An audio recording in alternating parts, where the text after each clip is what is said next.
Hello everyone, कैसे हैं सब लोग। हर्षित केमिस्ट्री एक्सपर्ट आपका वापस से स्वागत करते हैं इस अमेजिंग से यूट्यूब चैनल पे और नीट के लिए पासो सीरीज में। पासो सीरीज का मतलब है पेपर सॉल्यूशन सीरीज। तो आज हम लोग लेके आए हैं 2002 का पेपर और ऑलमोस्ट 1 आवर 20 मिनट्स के अंदर हम लोग इस पेपर को पूरा का पूरा आपके सामने दिखाएंगे। क्वेश्चन आपके सामने आएगा, यहां पे आपको सॉल्व करने के लिए 15 से 20-25 सेकंड मिलेंगे आपको और उसके बाद आपको उसका सॉल्यूशन भी दिखाया जाएगा। तो चलिए शुरुआत करते हैं। क्वेश्चन नंबर 1 ये रहा आपके सामने। So a deuteron is bombarded with oxygen 816, right, nucleus, then alpha particle is emitted, then the product nucleus is equal to what? Okay, चार ऑप्शन आपको दिए गए हैं। एक है नाइट्रोजन 713, ऑप्शन बी है बोरॉन 510, ऑप्शन सी है बेरिलियम 49 एंड ऑप्शन डी आपके सामने है नाइट्रोजन 714। ओके, तो चलिए इसको सॉल्व करने के लिए आपको समय देते हैं।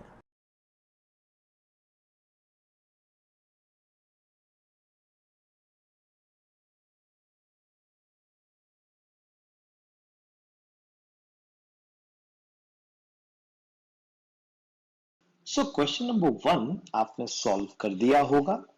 अ deuteron, what is deuteron? Deuteron is H12 is bombarded on oxygen 816 and the alpha particle is emitted. What is alpha particle? Alpha particle is He24 plus 2, मतलब कि ये हीलियम का होता है न्यूक्लियस। तो आइए चलिए देखते हैं बहुत ही सिंपल तरीके से। 8 plus 1 is equal to 9. So if it is 2 here, that means यहाँ पे होना चाहिए 7। और मास के बारे में बात करें तो 16 plus 2 is equal to 18.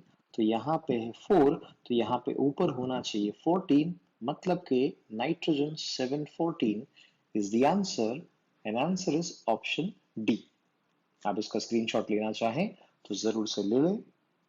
चलिए अब आगे बढ़ते हैं दूसरे क्वेश्चन की ओर। क्वेश्चन नंबर 2 ये रहा आपके सामने।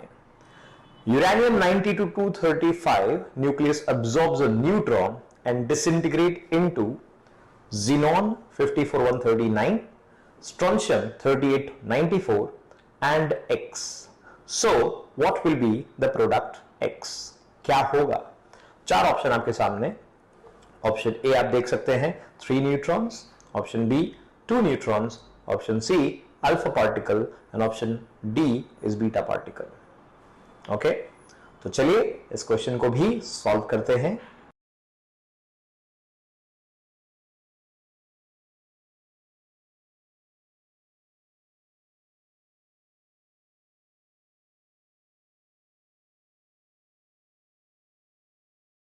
So question number 2, uranium 92-235 nucleus absorbs a neutron and disintegrate into these. तो चलिए उसी हिसाब से यूरेनियम 92-235 को हम लोग लेते हैं लेफ्ट साइड, सामने xenon 54-139 plus SR which is 38 and 94 और प्लस X वो लिखते हैं। So, आप देख सकते हैं यहाँ पे this 92 is the sum total of these two as you can see here, and जो 235 आपको दिख रहा है तो यहाँ पे आप देख सकते हैं 139 and 94, इन सब का सम टोटल करोगे तो क्या आएगा? इसका sum total 139 plus 94 is going to be what? Is going to be, yes, very good. So यहाँ पे होने वाला है 233, मतलब कि यहाँ पे जो ऊपर मास में आना चाहिए 2, तो ऐसा किस वजह से आ सकता है? अगर आप ध्यान से देखो तो आपको पता चलेगा, अगर हम लोग लेते हैं 2 न्यूट्रॉन तो यहाँ पे नीचे कोई भी एडिशन नहीं होगा, मतलब कि देयर आर नो प्रोटॉन्स, लेकिन ऊपर मास में 2 की बढ़ोतरी होगी क्योंकि यहाँ पे ये है component neutron. So answer is option B. So now, question number 3. In hydrogen atom, the energy of the first excited state is 3.4 eV, minus obviously Find out the kinetic energy of the same orbit of hydrogen atom. चार option आपके सामने, plus 3.4, option B 6.8, option C minus 13.6 and option D is 13.6 positive. चलिए, इसको solve करने के लिए आपको मिलेंगे समय 15 सेकेंड के आसपास। सॉल्व करते हैं।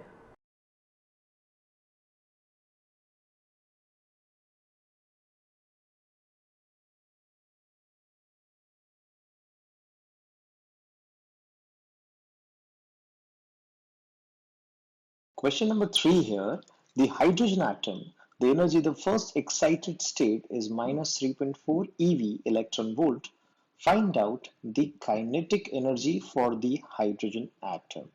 And kinetic energy क्या होता है आप सबको पता है. Kinetic energy plus potential energy is going to be our total energy.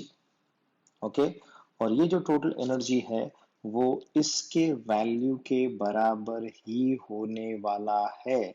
मतलब कि माइनस की जगह पे क्या होता है, प्लस होता है, राइट. हाइड्रोजन के फर्स्ट एक्साइटेड ऑर्बिटल का आपको एनर्जी दिया है तो उसका काइनेटिक एनर्जी क्या होगा, वो होगा सेम. फर्क सिर्फ इतना होता है, टोटल एनर्जी नेगेटिव में होता है जबकि काइनेटिक एनर्जी पॉजिटिव में होता है.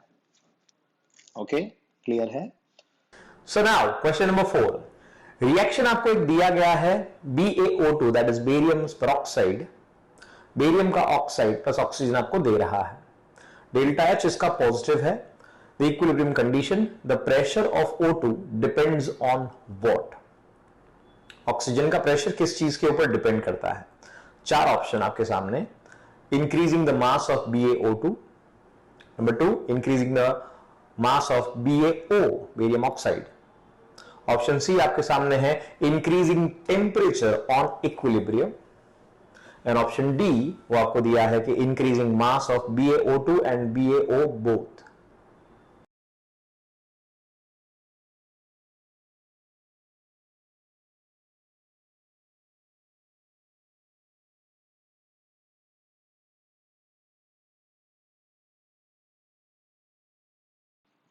Question number 4.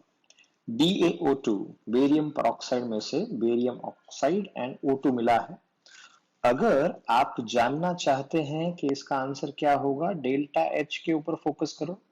ये रिएक्शन जो है वो एंडोथर्मिक रिएक्शन है और इसका मतलब ये होगा कि अगर O2 बढ़ाना है आपको तो आपको इस रिएक्शन को फॉरवर्ड डायरेक्शन में ले जाना चाहिए.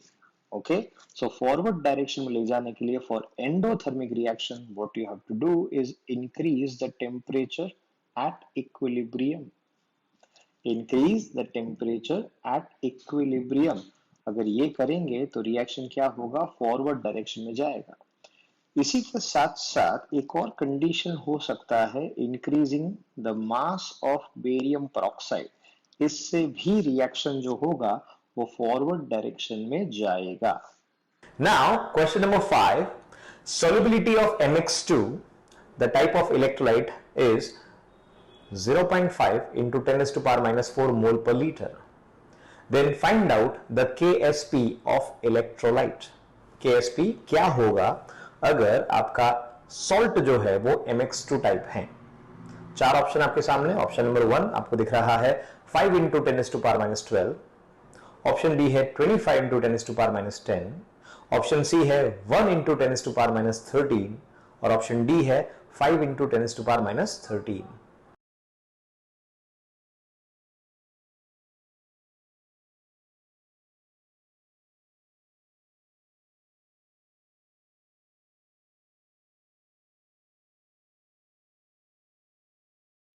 चलिए क्वेश्चन नंबर 5 और ये आप देख सकते हैं MX2.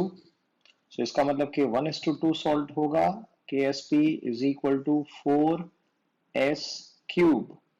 चलिए वैल्यू डालते हैं. 4 multiply by 0.5 into 10 to power minus 4 का क्यूब. सो 5 का क्यूब, ये 10 टू पावर माइनस 1 मैंने यहाँ पे रख दिया तो 10 टू पावर माइनस 15 और यहाँ पे है 4 So 5 का क्यूब होगा 125, multiply by 4 is going to be 500 into 10 raised to power minus 15, and so आपके सामने आपको आंसर दिख रहा है और वो आंसर है 5 into 10 raised to power minus 13. Question number 6 is 1 molar and 2.5 liter NaOH solution is mixed with another 0.5 molar and 3 liter NaOH solution. Then find out the molarity of resultant solution. Resultant solution का molarity क्या होने वाला है? चलिए 4 option है आपके पास. पहला option है 0.8, दूसरा ऑप्शन है 1, तीसरा ऑप्शन है 0.73 और चौथा ऑप्शन है 0.5.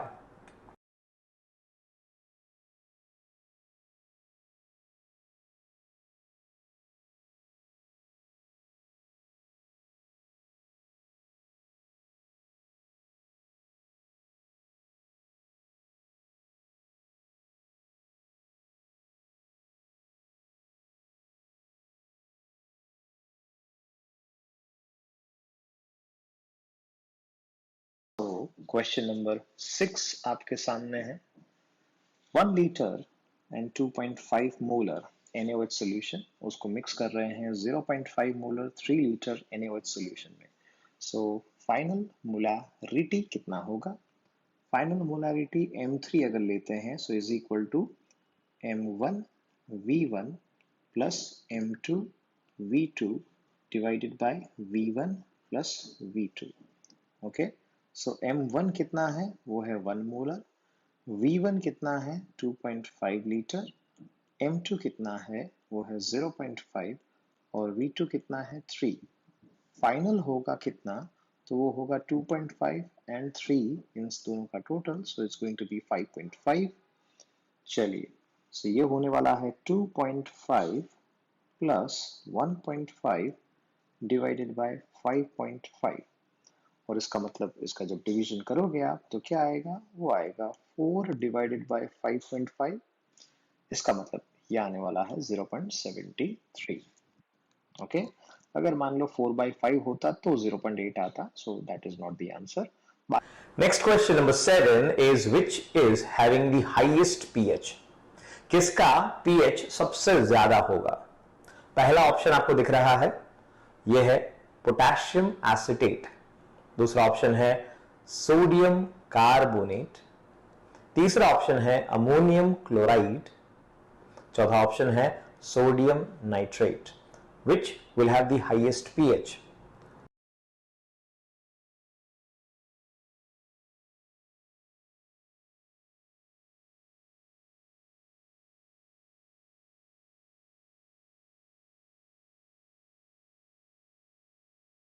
Question number 7. Which one has the highest pH? pH सबसे ज्यादा किसका है? So obviously सीधी सी बात है, जिसमें maximum basicity होगा, right? That's going to be what? That's going to be having the highest pH. Okay? So हमारे पास यहाँ पे NH4Cl है, जो कि किससे बना हुआ है? अब देखो, हाइड्रोक्लोरिक एसिड प्लस दी अमोनिया, मतलब कि हाइड्रोक्लोरिक एसिड होने वाला है स्ट्रॉन्ग एसिड और ये होने वाला है वीक बेस, तो ये सॉल्यूशन होगा acidic. So this is not the answer. Obviously ये आंसर नहीं होगा क्योंकि ये एसिडिक पीएच है. जो आपको पूछा है वो क्या है? Basic pH. अगर हम लोग बात करेंगे पोटेशियम एसिटेट की, तो इसका मतलब ये बना हुआ है CH3COOH plus KOH. So it's going to be strong base and weak acid. So इसका solution होगा basic. तो ये आंसर हो सकता है आपका. दूसरा है Na2CO3 सोडियम कार्बोनेट एंड ये बना हुआ है NaOH and H2CO3 which is carbonic acid, और NaNO3 बना हुआ है NaOH plus HNO3. इसका मतलब क्या हुआ? इसका मतलब ये है स्ट्रॉन्ग एसिड और स्ट्रॉन्ग बेस. सॉरी, वापस मैंने HNO3 की जगह पे HCl लिख दिया. तो ये होने वाला है क्या? ये होने वाला है आपका HNO3. सो यहाँ पे ये होने वाला है न्यूट्रल. सो ये निकल गया, ये निकल गया. ये बेसिक है और ये भी बेसिक है, पर ध्यान से देखो, यहाँ पे पोटेशियम है 1 और यहाँ पे सोडियम है 2, इसका मतलब ये 2 टाइम्स NaOH में से बना है। इसका बेसिसिटी जो होगा वो ज्यादा होगा, इसका बेसिसिटी ज्यादा है, बेसिक नेचर ज्यादा है, और इसका मतलब ये होगा कि ये होगा आपका answer option 2। Next question, question number 8, solution of 0.1 normal NH4OH and 0.1 normal NH4Cl has the pH 9.25. Find out pKb of NH4OH. Buffer solution याद आ रहा है आपको? यस। तो वहां पे उसका आपको pKb कैलकुलेट करने को कहा है और 4 ऑप्शन आपके सामने। ऑप्शन ए है 9.25, ऑप्शन बी है 4.75, ऑप्शन सी है 3.75, ऑप्शन डी है 8.25। You have to solve this in 15 seconds.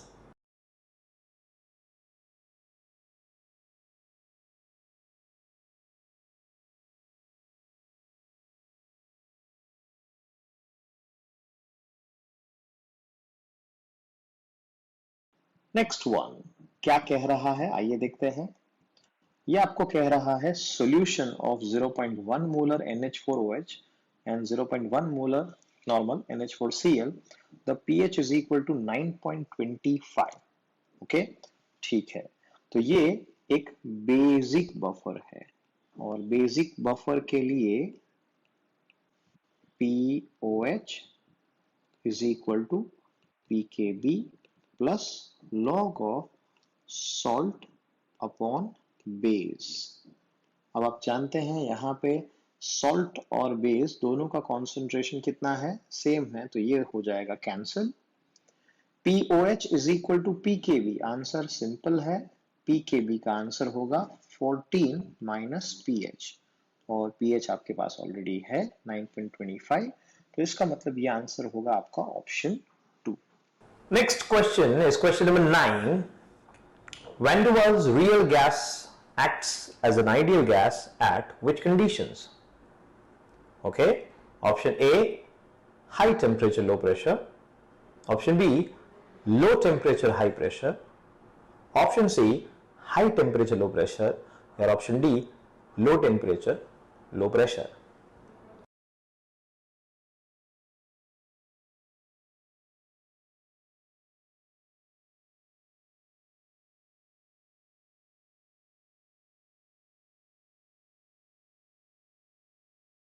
चलिए नेक्स्ट वन, यहां पे आपको कहा है van der Waals real gas acts as ideal gas at which condition. तो हमारा समय ये कंसेप्चुअल क्वेश्चन है, तो इसका मतलब ये होगा हायर टेम्परेचर और लोअर प्रेशर, यही कंडीशन के ऊपर तो हमने काम किया। जब हम आइडियल गैस इक्वेशन जो है उसका कंप्रेसिबिलिटी फैक्टर सीखते हैं तो हम सीखते हैं effect of temperature and effect of pressure, और वो हमें ये समझाता है कि हाई टेम्परेचर और लो प्रेशर पे रियल गैस आइडियल गैस बन जाता है। Question number 10 now, unit of entropy is equal to what? क्या होता है एंट्रोपी का यूनिट? पहला ऑप्शन है जूल पर केल्विन पर मोल, ऑप्शन बी है जूल पर मोल, ऑप्शन सी है joule inverse kelvin inverse mole inverse, option D है जूल केल्विन पर मोल। ओके, चलिए सॉल्व करो इसको।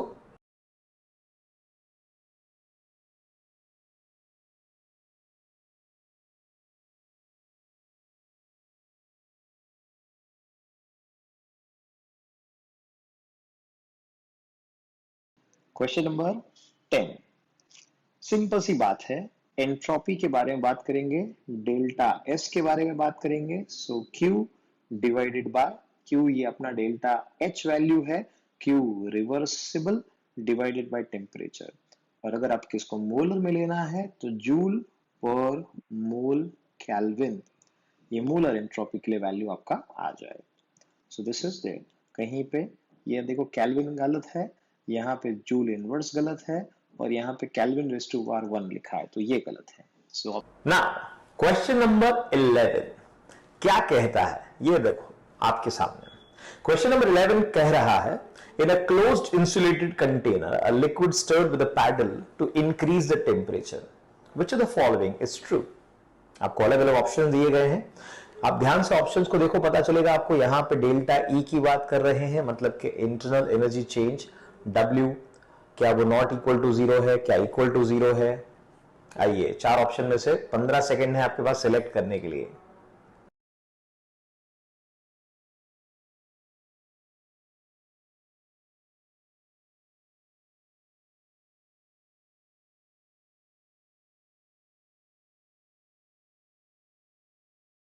क्वेश्चन नंबर 11 को आइए चलिए सॉल्व करते हैं। और आप देख सकते हैं यहाँ पे in a closed insulated container the liquid stirred with a pedal.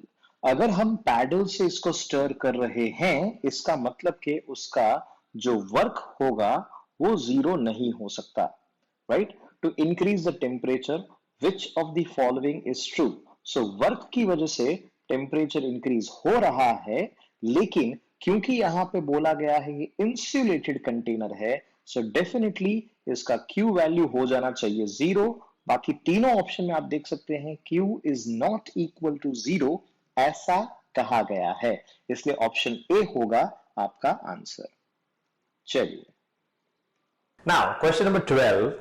2 mole of an ideal gas at 27 degrees Celsius temperature is expanded reversibly from 2 liter to 20 liter. Find the entropy change. Delta S आपको calculate करना है। आपको दिया गया है कि are का value जो है वो है 2 कैलोरीज पर मोल kelvin, right, which is obviously 1.987 को थोड़ा सा अप्रोक्सीमेट किया गया है।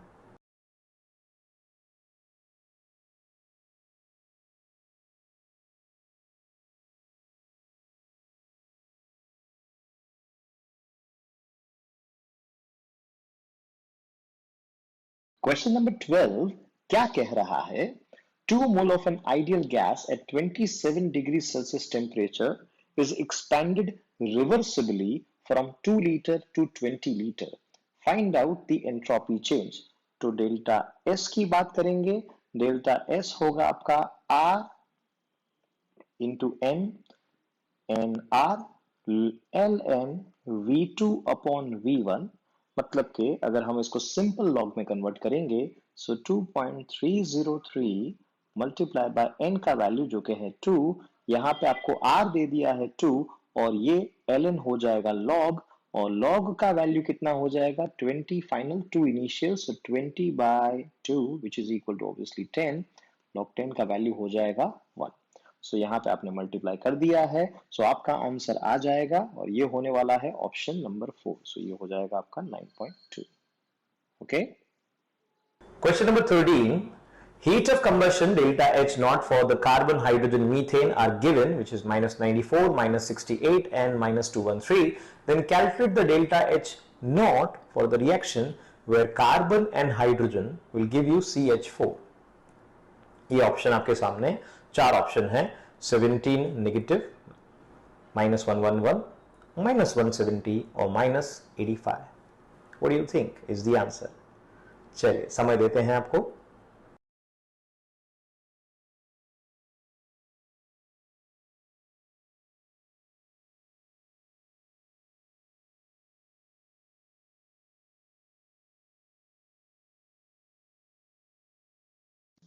चलिए क्वेश्चन नंबर 13 को सॉल्व करते हैं। आपको समय पूरा मिला होगा इसके लिए।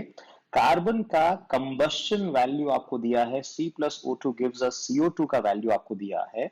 हाइड्रोजन का कंबस्शन वैल्यू आपको दिया है, सो H2 plus half O2 gives us H2O का आपको वैल्यू दिया है। और मीथेन का कंबस्शन वैल्यू दिया है, सो आप देख सकते हैं मीथेन का कंबस्शन रिएक्शन इस तरह से मैं लिखूंगा, और इसको बैलेंस भी हम लोग करेंगे। ये हो गया बैलेंस। आपको delta H not for this reaction, मतलब कि कार्बन हाइड्रोजन जब मिलके मीथेन बनाएंगे उस रिएक्शन का वैल्यू पूछा है। तो क्या करेंगे, इस तीसरी रिएक्शन को आपको रिवर्स करना है। थर्ड रिएक्शन को आपको क्या करना है, रिवर्स करना है। थोड़ा सा लॉजिक दौड़ाओ। इस थर्ड रिएक्शन का कंबशन एंथैल्पी कितना है? मीथेन का कंबशन एंथैल्पी है -213, तो इसको आप लिख दो 213 पॉजिटिव। तो ये रिएक्शन हो गया उल्टा। ओके, जैसे ही ये रिएक्शन हो गया उल्टा, तो उसमें एक CO2 आएगा, और उसको कैंसिल करने के लिए इस फर्स्ट रिएक्शन को उसके साथ ऐड करना पड़ेगा। तो जैसे ही हम लोग करते हैं ऐड इस रिएक्शन का वैल्यू, तो ये हो जाएगा -94। और यहाँ पे आप देख सकते हैं 2 टाइम्स H2O है, तो यहाँ पे इस 2 टाइम्स H2O के लिए इस रिएक्शन को, द सेकेंड रिएक्शन, उसको आपको डबल करना पड़ेगा। और डबल करेंगे आप तो -68 का डबल हो जाएगा, कितना हो जाएगा, -136 हो जाएगा। और ये आपका वैल्यू आ जाएगा 213 माइनस ये वैल्यू कितना हो जाएगा, 0 यहाँ पे, और ये हो जाएगा आपका 230। दिख रहा है आपको? सो आंसर कितना होने वाला है, वो होने वाला है -17। ओके, यहाँ पे आपको कौन से वैल्यूज दिए थे उसके ऊपर जरूर फोकस करना है। यहाँ पे जो आपको वैल्यूज दिए थे वो कंबस्शन एंथैल्पी के वैल्यूज थे, ना के फॉर्मेशन के वैल्यूज। नाउ क्वेश्चन नंबर 14 है आपके सामने। 3a gives 2b, right? Rate of reaction dB by dt is equal to what? dB by dt मतलब कि आपको प्रोडक्शन रेट ऑफ dB पूछा है, b को पूछा है, और चार ऑप्शन हैं। चार ऑप्शन में से -3/2, -2/3, -1/3 या +2 क्या होता है, किससे कंपेयर करेंगे? आइए समय देते हैं आपको और सॉल्व करते हैं।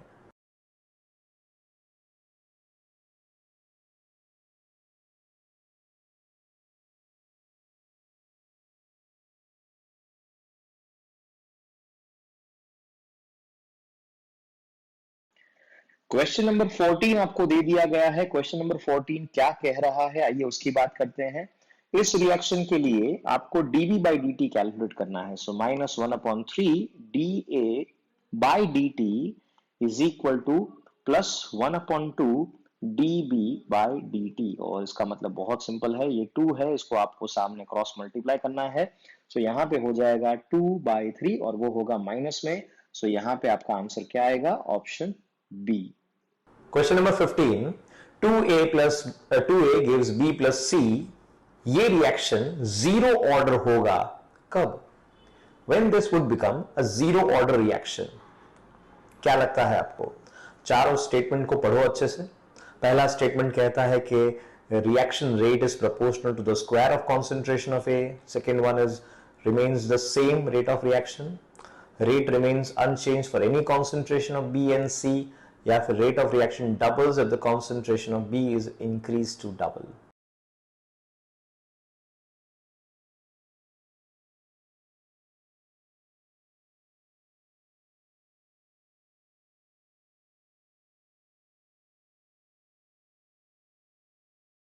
Question number 15, 2a plus b, 2a gives b plus c, इस रिएक्शन का ऑर्डर जीरो कब होगा? इस रिएक्शन का ऑर्डर तब जीरो होगा, बराबर है, जब dA by dt, ये मतलब कि अपना rate of reaction -1/2 dA by dt, that remains what, that remains constant through out, क्योंकि यहाँ पे a रेज टू पावर क्या होना चाहिए, जीरो। सो ऑप्शन क्या है, ऑप्शन है 2 आपका answer. Number 16 number, which has maximum molecules, 7 gram nitrogen, 2 gram hydrogen, 16 gram NO2 or 16 gram O2. Which one has maximum number of molecules? Calculate करो मोल।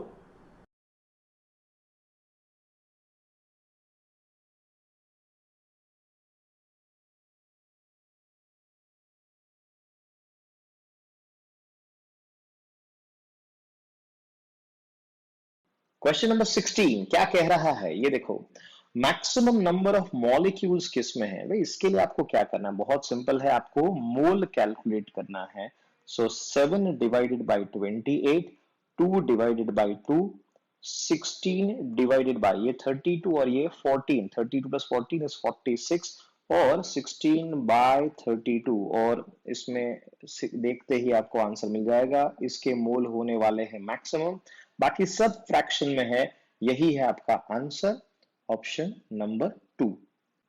Okay, 17 number का question आपके सामने ये रहा। A solution contains non-volatile solute of the molecular mass M2. Which of the following can be used to calculate the molar mass of solution in terms of osmotic pressure? Osmotic pressure आप जानते हैं, पाई, obviously yes. सो पाई के हिसाब से molecular mass कैसे calculate किया जाएगा, self explanatory question है, बहुत सिंपल सा क्वेश्चन है। जो आपको 4 ऑप्शन दिए गए हैं उसके हिसाब से 15 सेकंड बहुत ज्यादा है। चलिए फिर भी समय देते हैं, टिक मार्क जरूर कर देना।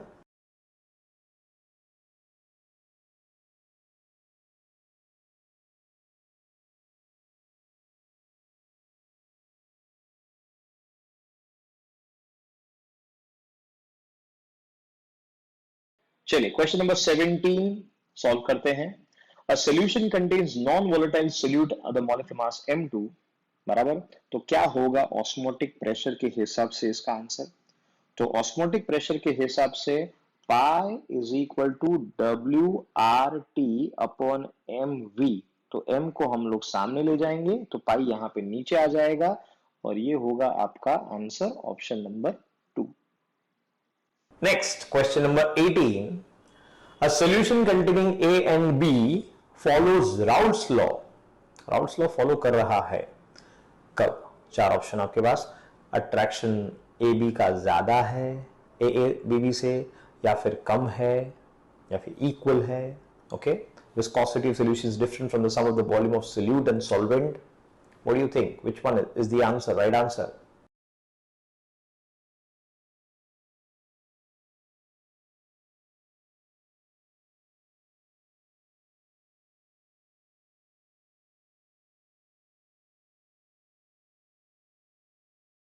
चलिए क्वेश्चन नंबर 18 सॉल्व किया आपने, very good. Okay, so simple है, आपको बोला है कि कंपोनेंट ए और बी बराबर है जो राउल्ट्स लॉ को फॉलो करेंगे। Now when does it follow the Raoult's law? जब वो क्या होंगे, वो होंगे आइडियल। सो आइडियल कब होगा? जब attraction force remains same in A B B and as well as A and B. तो इसलिए ऑप्शन होगा आपका 3 आंसर। क्वेश्चन नंबर 19 क्या कह रहा है ये देखो यहां पे। क्वेश्चन नंबर 19 कह रहा है कि which reaction is not feasible, कौन सा रिएक्शन नहीं हो सकता। Basically they are talking about halogens, और हेलोजन क्या रिएक्शन कर सकते हैं और क्या रिएक्शन नहीं कर सकते उसकी बात हम कर रहे हैं।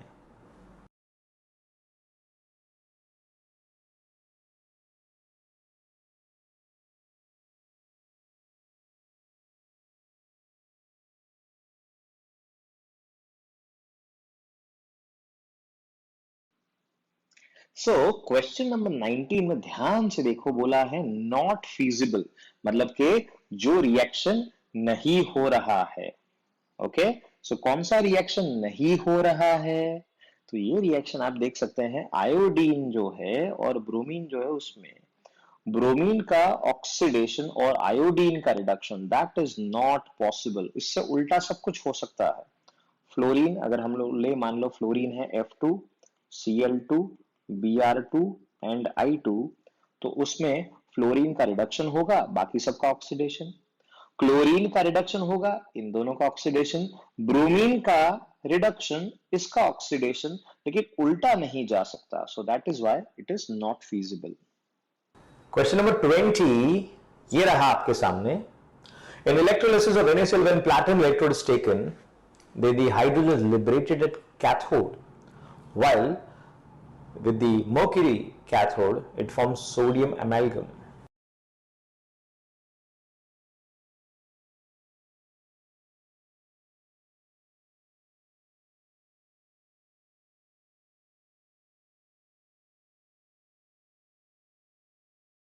ट्वेंटी पढ़ा आपने, वेरी गुड।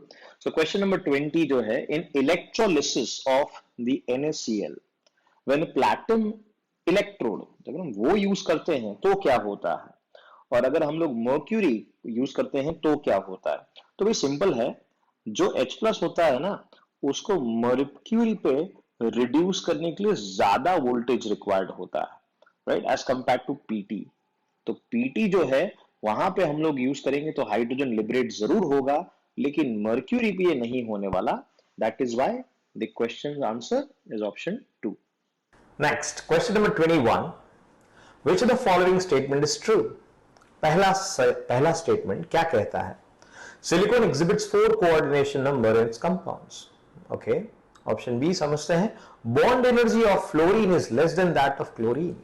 ओके, तीसरा, manganese +3 oxidation state is much more stable as compared to +2 in aqueous state. चौथा ऑप्शन है, elements of group 15 show only +3 and +5 oxidation states.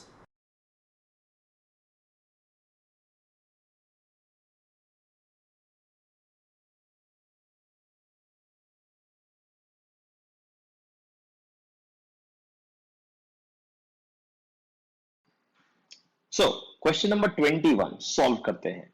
आपको पूछा है कि इसमें सही स्टेटमेंट कौन सा, which is a true statement, और कौन से गलत है वो चेक कर लेंगे तो हो जाएगा आपका answer.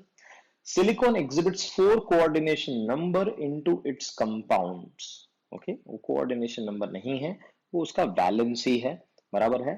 So that is wrong here. The bond energy of fluorine is less than that of chlorine, less than that of chlorine, तो ये सही स्टेटमेंट है, ये ट्रू है।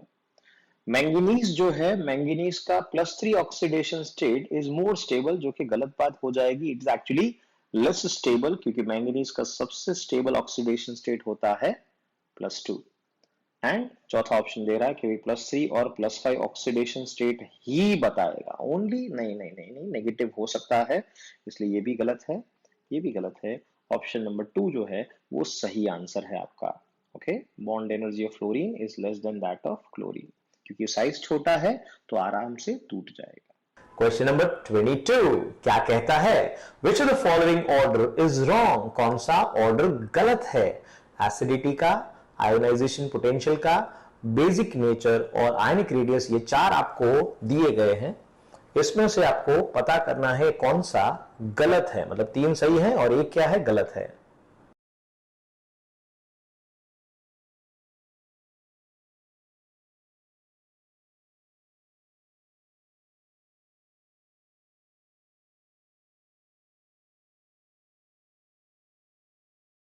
क्वेश्चन नंबर 22 सॉल्व करते हैं। कौन सा ऑर्डर गलत है? ओके, रॉन्ग है। स्टेटमेंट ध्यान से पढ़ना। एसिडिक स्ट्रेंथ में अमोनिया, फॉस्फीन, आर्सीन, तो अमोनिया जो है वो बेसिक होता है, उसकी कंपैरिजन में इसमें हाइड्रोजन रिलीज करना आसान हो जाएगा, तो ये सही statement, it's a true statement.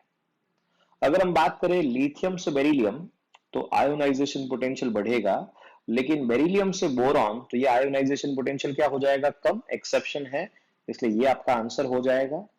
Basicity में पोटेशियम जो है उसका ऑक्साइड मोस्ट बेसिक होगा सभी की कंपैरिजन में, और सही है, ये सब बराबर है।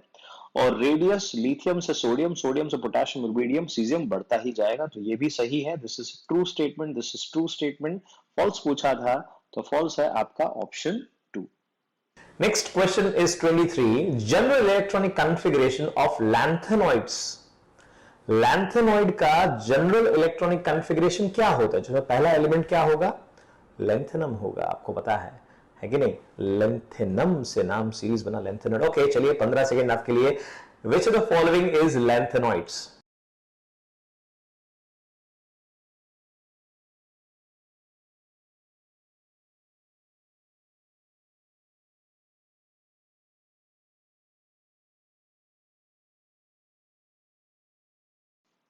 चलिए question number 23, general electronic configuration of lanthanoids.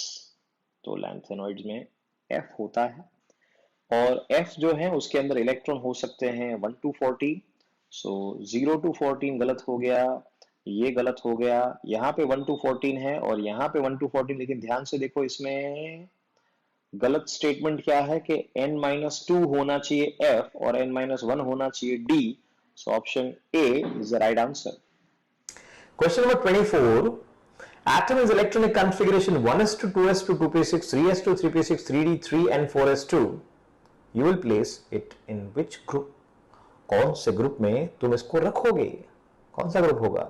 क्या वो 5th होगा, 15th होगा, 2nd होगा या 3rd होगा? कौन सा ग्रुप होगा जिसमें आप इसको रखोगे?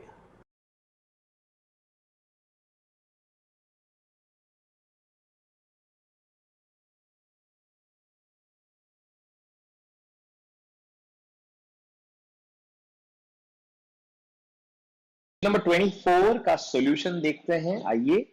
ये आप देख सकते हैं यहाँ पे ये 3d3 और 4s2 है। सो आउटरमोस्ट शेल में कितने इलेक्ट्रॉन हुए? 5। It belongs to the fifth orbit, sorry fifth group. 25th question ये रहा आपके सामने। क्या कह रहा है, देखो ध्यान से। ये कह रहा है कि विच of the following is iso electronic. Iso electronic का मतलब होता है कि इलेक्ट्रॉन्स सेम होने चाहिए। तो इन चार ऑप्शन में से कौन सा ऐसा लग रहा है जिसमें नंबर ऑफ इलेक्ट्रॉन टोटली क्या हो जाएंगे? सेम हो जाएंगे।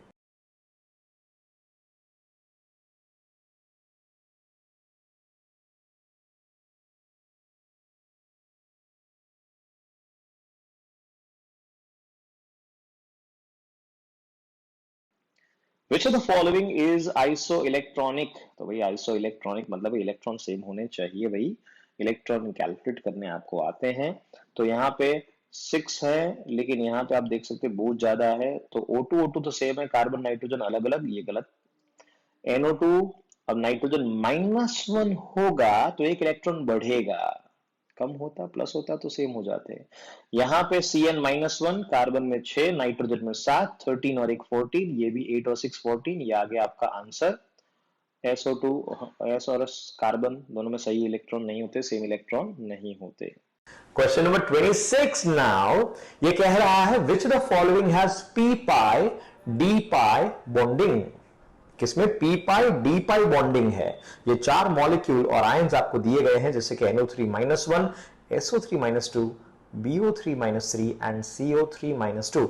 विच of them can have or is having D pi P pi bonding? Let's have 15 seconds to solve this.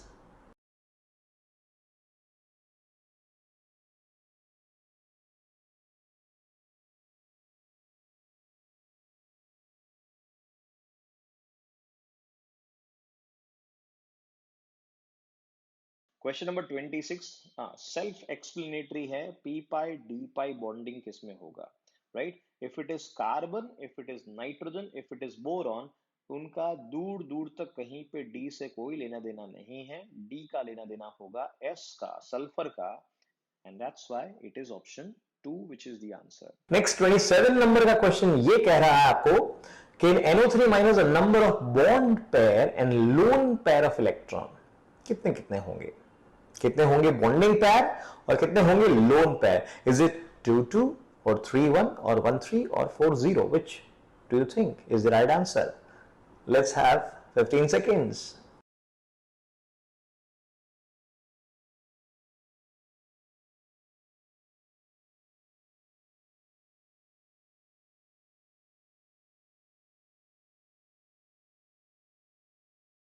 Question number 27, NO3-1 ion number of bond pair and lone pair is equal to what? आइए nitrogen के अंदर 6 electron को डालते हैं हम लोग।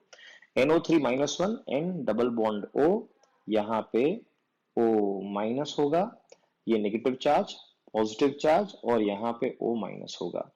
Right, तो आप देख सकते हैं यहाँ पे कितने बॉन्ड पेयर हैं और कितने लोन पेयर है उसको देखा हमने।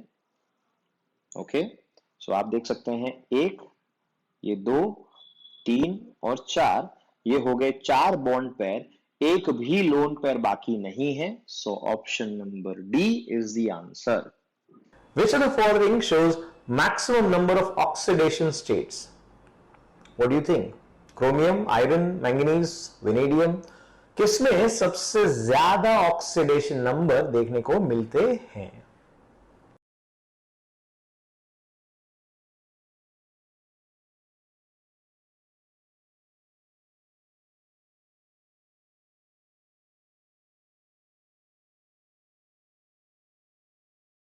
नंबर 28 आपके सामने। Which of the following shows maximum number of oxidation states? तो आप जानते हैं मैंगनीज +7 तक जाता है, सो ये होगा आपका आंसर। बहुत ही सिंपल सा क्वेश्चन इनऑर्गेनिक का। चलिए next question. 29. The atomic number of chromium and iron respectively is 24 and 26. Which of the following is paramagnetic with a spin of electron? इसमें जो 4 कॉम्प्लेक्स कंपाउंड आपको दिख रहे हैं उसमें से कौन सा ऐसा होगा जो कि पैरामैग्नेटिक होगा? You know paramagnetic, unpaired electron होने चाहिए।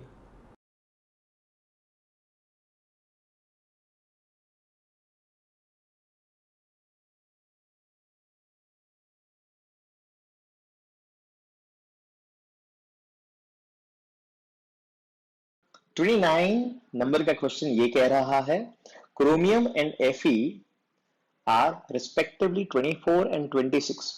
Which of the following is paramagnetic with spin of electron? मतलब किसमें इलेक्ट्रॉन अनपेयर्ड है, इसका डिस्कशन हमें करना है. ओके, अब ये क्रोमियम 24 26 है, ये आपको बताया, चलो ठीक है. लेकिन अब आपको क्या करना है, आपको करना है इसका इलेक्ट्रॉन कैलकुलेशन. सो जैसे आप इलेक्ट्रॉन कैलकुलेशन करोगे, क्रोमियम में 6 इलेक्ट्रॉन होंगे जो कि स्ट्रॉन्ग लिगेंड के साथ है. यहां पे Fe में टोटल इलेक्ट्रॉन, क्योंकि वो 8 इलेक्ट्रॉन से बनता है, 4s2 3d6 with strong ligand. Similarly यहां पे आप देख सकते हैं Fe+2 है. क्या है? Fe+2. सो यहां पे 6 इलेक्ट्रॉन होंगे जो सारे के सारे d ऑर्बिटल में होंगे और उसके साथ होगा स्ट्रॉन्ग. और क्रोमियम में अगर आप ध्यान से देखो ये लास्ट वन, तो यहां पे कितने इलेक्ट्रॉन होंगे? सिर्फ 3 होंगे. क्यों? क्योंकि 4s1 एंड 3d5 में से 3 इलेक्ट्रॉन निकल चुके हैं और वो स्ट्रॉन्ग के साथ है. तो स्ट्रॉन्ग वाला तो रोल कोई प्ले करेगा ही नहीं, क्योंकि स्ट्रॉन्ग तो सब में स्ट्रॉन्ग है. दिख रहा है आपको? यस और नो? लेकिन यहां पे आप देख सकते हैं कितने इलेक्ट्रॉन हैं, तो कि यहां पे 3 इलेक्ट्रॉन है भैया. इसको कैसे पेयर करोगे? आंसर है डी आपका. Question number 30. The hypothetical complex chloro diaqua triamine cobalt 3 chloride can be represented as blank. बहुत ही simple. If you know the IUPAC nomenclature of complex compound, you'll be strictly following those rules and आपको पता चल जाएगा कि क्या है इसका answer.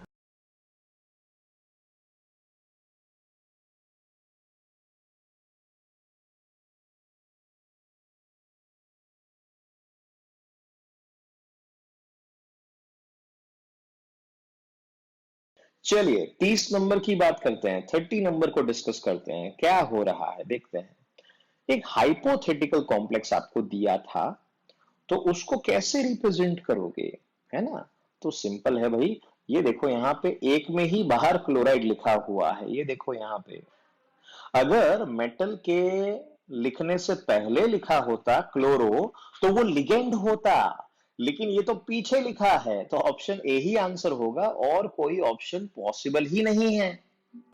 In the silver plating of copper, question number 31, KAgCN twice, ये complex compound है, right, is used instead of AgNO3. Silver nitrate को यूज करने की जगह पे इस कॉम्प्लेक्स कंपाउंड को हम लोग यूज करेंगे. आपको क्या लगता है, क्या है रीजन इसका? 4 ऑप्शन आपके सामने. पढ़ा? Very good. चलिए 15 सेकंड देते हैं आपको इसको आंसर करने के लिए.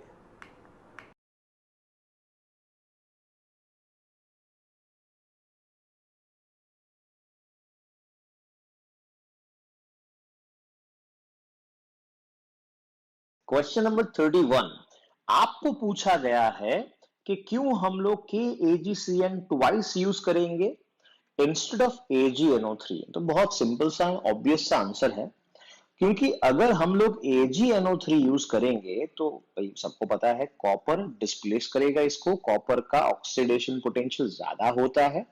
बट बिकॉज ऑफ दिस, ये जो कॉम्प्लेक्स बना है उसकी वजह से लेस अवेलेबिलिटी होता है Ag प्लस का, and that's why option 4 is the answer. Next one. The CuSO4 when reacts with potassium cyanides forms CuCN, which is insoluble into water, right? It is soluble into excess of potassium cyanide. Okay, so it's due to the formation of blank. क्योंकि वो soluble हो रहा है, there is something happening. और क्या हो रहा है, कौन सा complex formation हो रहा है, वो आपको बताना है.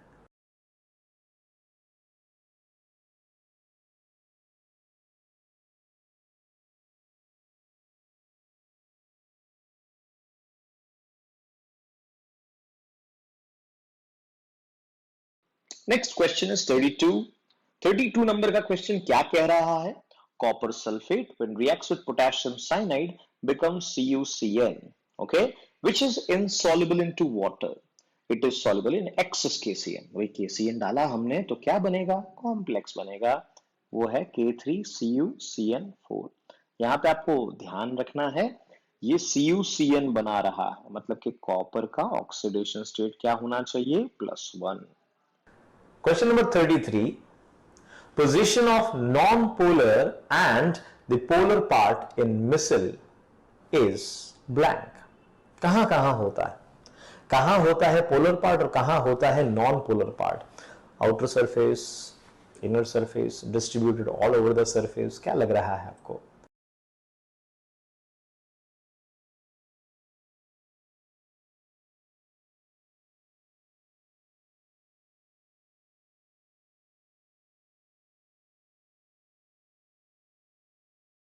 Question number 33, position of non polar and polar part in missile कहां होता है भैया?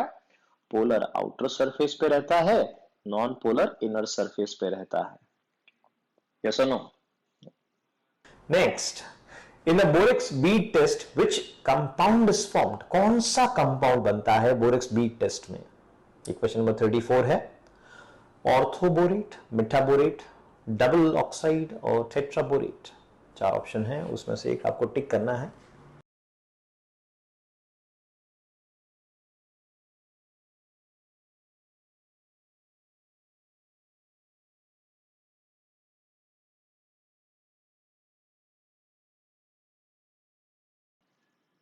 चलिए 34 सॉल्व कर दिया होगा आपने। बोरेक्स बीट टेस्ट जो होता है उसमें बनता क्या है, याद है आपको? Yes, it is the metaborate, BO2 बनता है। ओके, सो BO2 बनता है, ये क्या होता है? मेटाबोरेट होता है। Next question is question number 35. Zinc gives hydrogen gas with H2SO4 and HCl obviously, but not with HNO3. What happens? Zinc nitric acid के साथ हाइड्रोजन गैस क्यों नहीं दे रहा है? 4 ऑप्शन है आपके सामने। Zinc acts as an oxidizing agent when reacts with HNO3. HNO3 is a weaker as compared to this. In electrochemical series, zinc is above the hydrogen, and option D, NO3 minus is reduced in preference to hydronium ion. What do you think is the answer?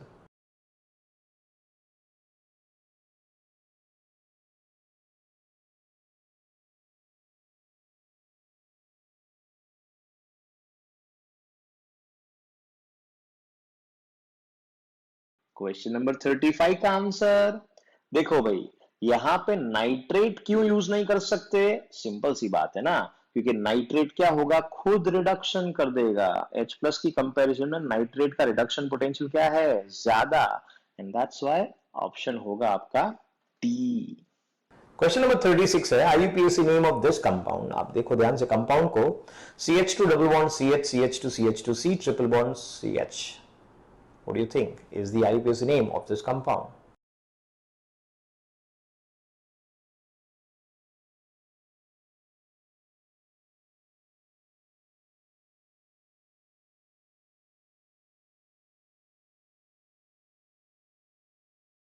Thirty six, इससे आसान क्या हो सकता है? आपको IUPAC nomenclature पूछा है, सो इसका मतलब देखो, अल्कीन और अल्काइन, तो alkene is preferred, so 1 2 3 4 5 and 6। सो 1 पे अल्कीन है, 5 पे अल्काइन है, आंसर होगा 2। नेक्स्ट वन, ये आपको एक रिएक्शन दिया है 37 नंबर के क्वेश्चन में, और आप देख सकते हैं क्या है, मेट्रा पोजीशन पे मेथॉक्सी और साइनाइड है, CN C triple bond N और OCH3 मेट्रा पोजीशन पे है, और CH3 MgBr उसमें हम लोग डाल रहे हैं, and after hydrolysis what you will get as a product, क्या मिलेगा इन 4 ऑप्शन में से? What do you think is the right answer? Cyanide का और मिथॉक्सी का ग्रिग्नार्ड के साथ क्या रिएक्शन होता है?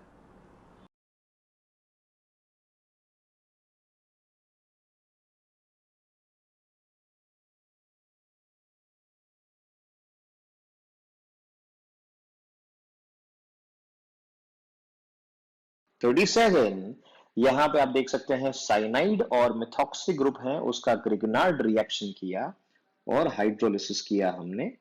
सो जब साइनाइड का ग्रिग्नार्ड रिएक्शन करते हैं तो क्या मिलता है?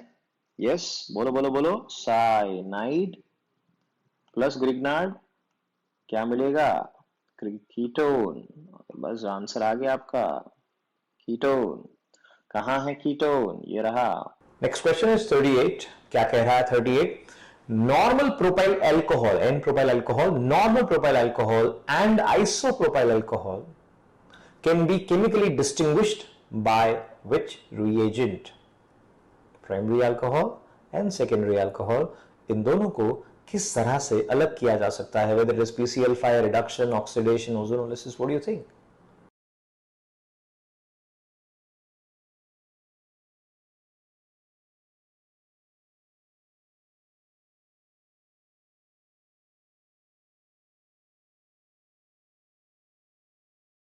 38 number, normal propyl and isopropyl alcohol को डिस्टिंग्विश करने के लिए हम यूज करेंगे पोटेशियम डाइक्रोमेट।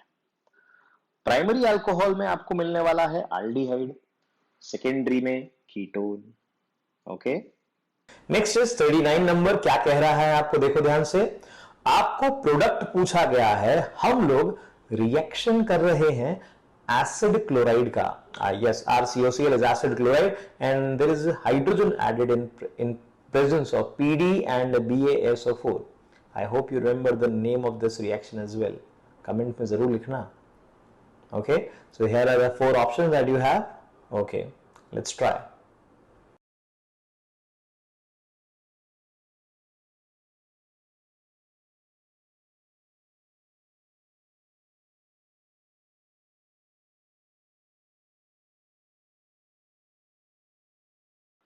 39 नंबर, देखो भाई क्या कह रहा है, याद आया?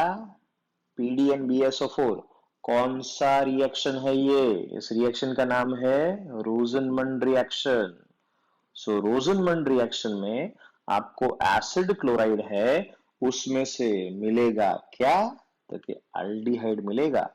ये क्या काम करता है? ये कैटालिटिक पॉइजन है।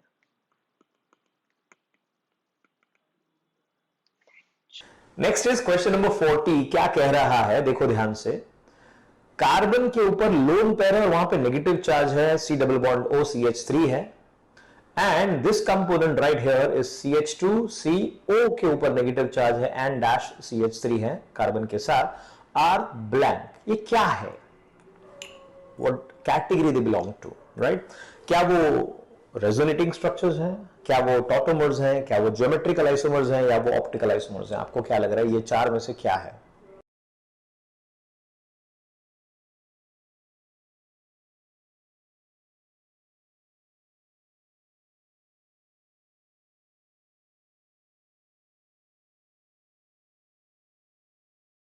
क्वेश्चन नंबर 40 क्या कह रहा है? तो ये डबल बॉन्ड है यहाँ पे और यहाँ पे नेगेटिव चार्ज है। So when this negative charge is getting shifted on to the oxygen, तो यहाँ पे पाई बॉन्ड टूटा, पाई बॉन्ड टूट के यहाँ पे कंपोनेंट गया और O माइनस यहाँ पे आ गया। यस और no? So this is what? This is nothing else, this is resonating structure. क्या है ये? रेजोनेटिंग स्ट्रक्चर है। 41. Reactivity orders for the halides for dehydrohalogenation. Dehydrohalogenation, hydrogen halogen निकालेंगे हम लोग, आप जानते हैं अल्कीन बनेगा। तो कौन सा सही ऑर्डर है डिहाइड्रोहेलोजिनेशन के लिए?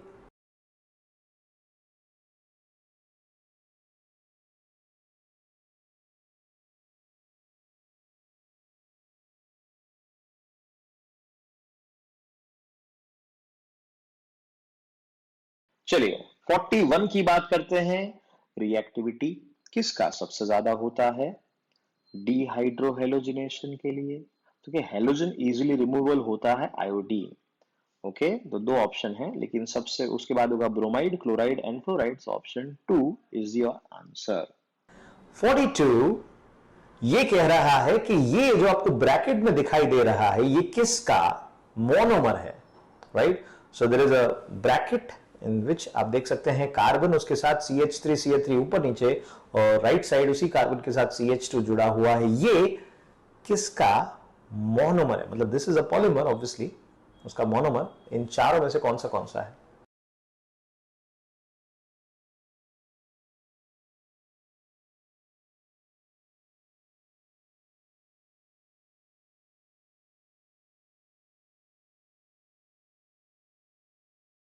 What is this? 42 number? Yes, very good, very good, very good.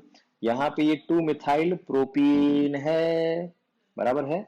देखो देखो ध्यान से, इसी में बना सकते हैं हम लोग। ये देखो बनाया हमने CH3, आगे पीछे तोड़ो, ये तोड़ो, ये तोड़ो, बीच में पाई बॉन्ड बनाओ, हो गया आंसर। ये है 2 मिथाइल प्रोपीन। जब इसमें से ये बनाना हो तो हम क्या बोलते हैं? पाई बॉन्ड तोड़ो, आगे पीछे जोड़ो। तो उल्टा बोलने का तो मिलेगा 2 मिथाइल प्रोपीन। क्वेश्चन नंबर 43 आपको कह रहा है कि अगर हम फिनाइल मैग्नीशियम ब्रोमाइड का, है ना, ग्रिग्नार्ड रिएक्शन का हम CO2 के साथ, कार्बन डाइऑक्साइड के साथ रिएक्शन करके उसका हाइड्रोलिसिस करते हैं, what do you get as a product? क्या मिलेगा? 4 ऑप्शन देखो आप।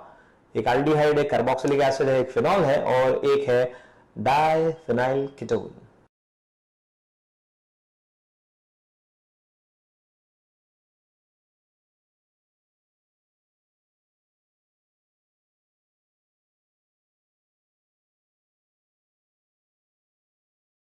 फोर्टी थ्री नंबर क्या कह रहा है? इन द अबव रिएक्शन, है ना, प्रोडक्ट पी क्या है? तो देखो आपने एक कार्बन डाला है, 5 प्रॉब्लम्स 1 सॉल्यूशन। याद आया कुछ? हाँ, तो क्या बनाएगा? ये कार्बोक्सिलिक एसिड बनाएगा। CO2 ऐड किया है और हाइड्रोलिसिस किया है एसिडिक मीडियम में, so you will gate carboxylic acid. Question number 44, cellulose किसका पॉलीमर है? बहुत ही सिंपल। अगर आपने पॉलीमर जो है वो पढ़ा हुआ है अच्छे से, और या बायोमोलिक्यूल पढ़ा हुआ है, दोनों में आपको क्लियर हो जाएगा किसका पॉलीमर सेलुलोज होता है।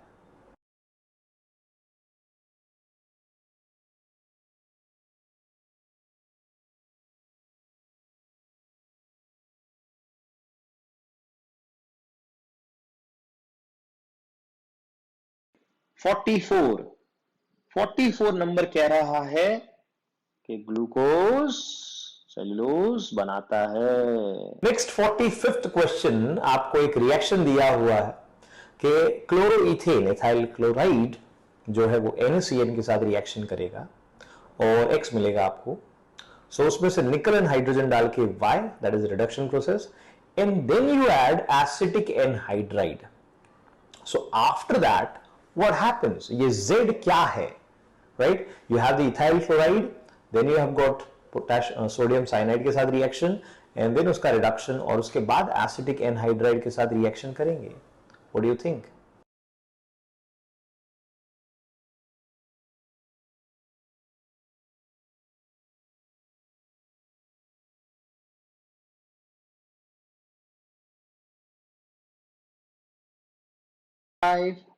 ओके, यहां पे आप देख सकते हैं साइनाइड का फॉर्मेशन यहां पे होगा।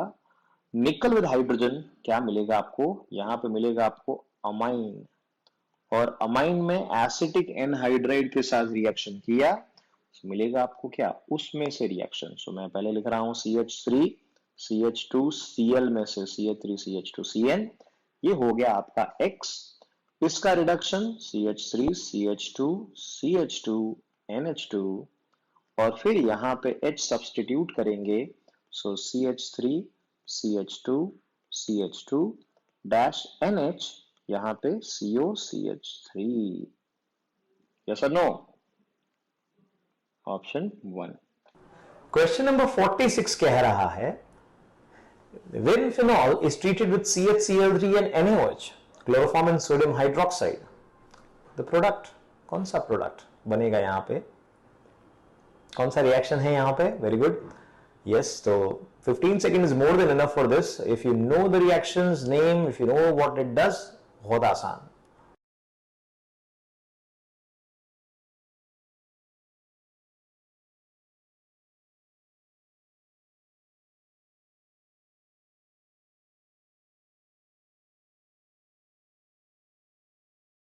Very good, very good. अगर आपने सही आंसर दिया है तो yes, the answer is salicylaldehyde. ये क्या है?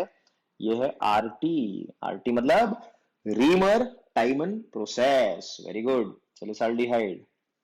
नेक्स्ट 47 नंबर का क्वेश्चन कह रहा है कि carbon hydrogen nitrogen in an organic compound the percentages are 40, 13.33 and 46.7। Okay, so the principal empirical formula कौन सा होगा इस कंपाउंड का, कार्बन हाइड्रोजन नाइट्रोजन के हिसाब से, परसेंटेज के हिसाब से? तो it goes back to organic, basic concepts of organic chemistry और चैप्टर नंबर 1.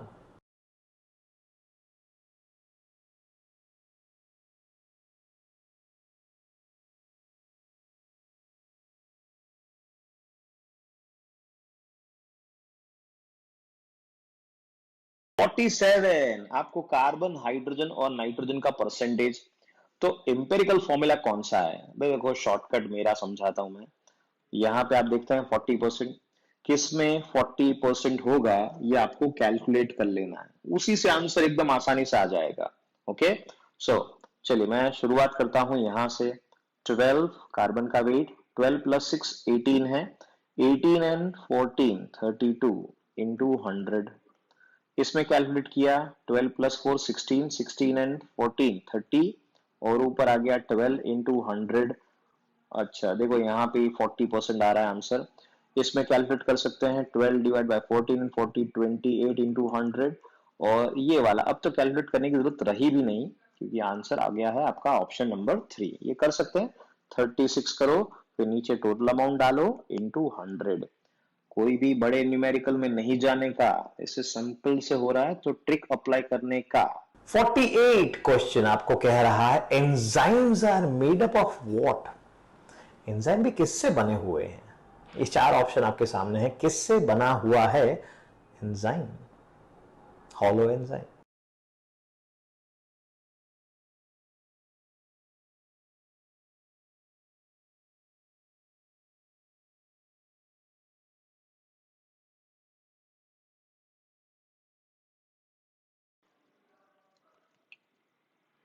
अरे 48 सॉल्व कर दिया, वेरी गुड। एंजाइम क्या है? प्रोटीन है भाई, प्रोटीन है, प्रोटीन है भाई, प्रोटीन है, स्पेसिफिक स्ट्रक्चर के साथ का प्रोटीन है।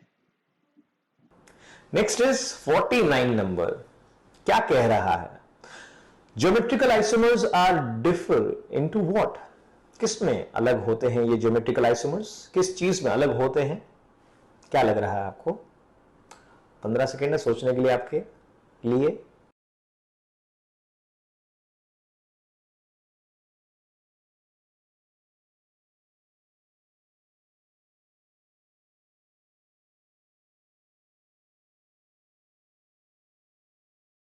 फोर्टी नाइन ज्योमेट्रिकल आइसोमर्स किसमें डिफर करते हैं भाई? ज्योमेट्रिकल आइसोमर्स का डिफरेंस होता है अरेंजमेंट ऑफ एटम का, तो उनका 3 डायमेंशनल अरेंजमेंट ही अलग होता है। Okay cis and trans. And now the 50th question क्या कह रहा है? देखो, व्हेन CH3 CH2 CHCl2 ये कंपाउंड रिएक्ट कर रहा है NaNH2 के साथ, सोडामाइड के साथ, the product formed is equal to what? क्या लग रहा है आपको कौन सा प्रोडक्ट बनेगा यहां पे?